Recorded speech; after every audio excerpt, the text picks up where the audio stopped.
But I do have here a statement from Andrew Wilkie. He's the independent member for Clark down in Tasmania, and he founded the group, so he has emailed this to me. He says, Julian Assange is a genuine hero, and the way he's being treated by the US, UK and Australian governments is unconscionable and illogical.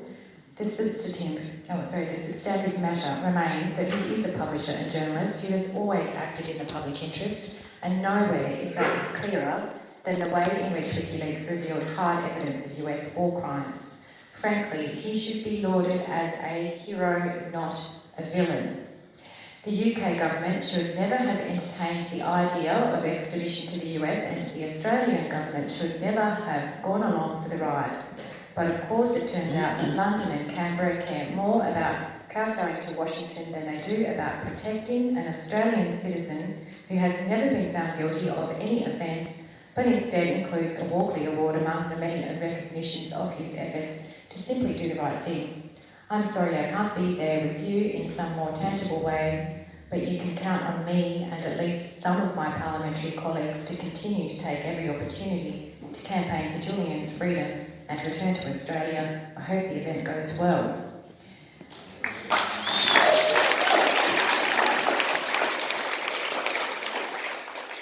John Shipton, they're really great words from Andrew Wilkie, and it's wonderful that we have 24 federal MPs who have put their names on the list in that group in support of Julian's freedom.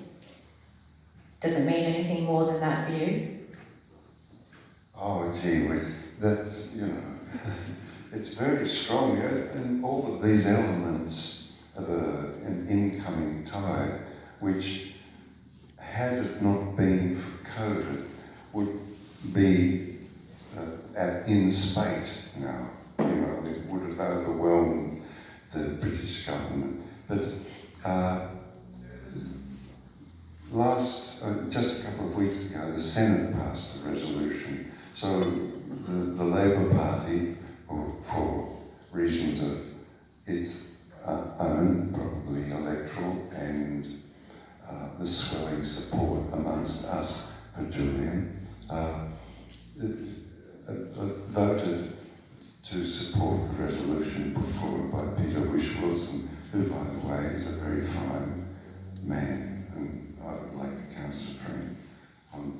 So you could see, what else can I tell you? Boris Johnson, everybody thinks of him as a clever buffoon. But there's a bit more to it. In 2006, as a member of Parliament, David Birmingham was facing, they're known as the NatWest 3, facing extradition. Johnson fought vigorously against that. He failed. Next, as a mayor, Gary McKinnon faced extradition to the United States. Gary is an interesting young man who has tremendous computer skills, but he believes in UFOs. And everybody knows that all the information about UFOs is held by the Pentagon.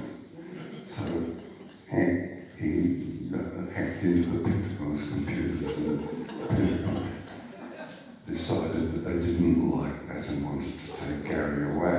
Well, as mayor, they successfully defended Gary against extradition.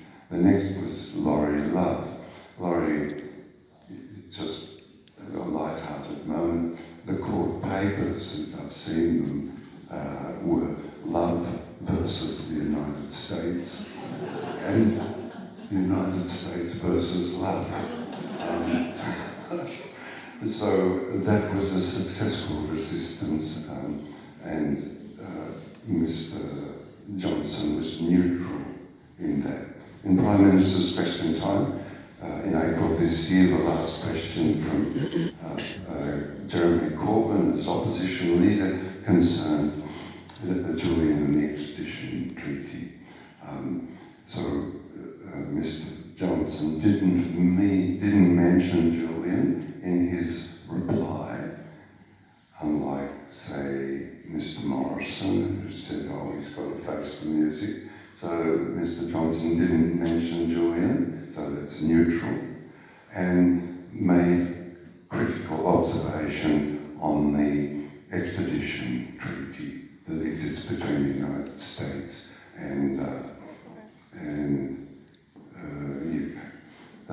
So, yeah, some solid movement there. There's a few other items. So David Davis, who's a Tory MP, he leads the fight against the extradition treaty as it presently constructed between the UK and the US, and Secoulas.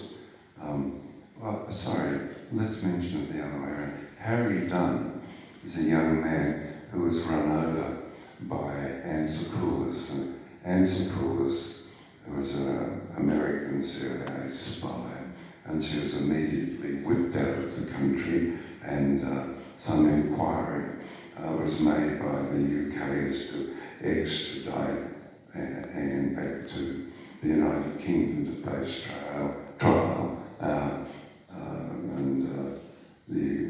The US said, well, jump in the lake, she's not coming. So they have that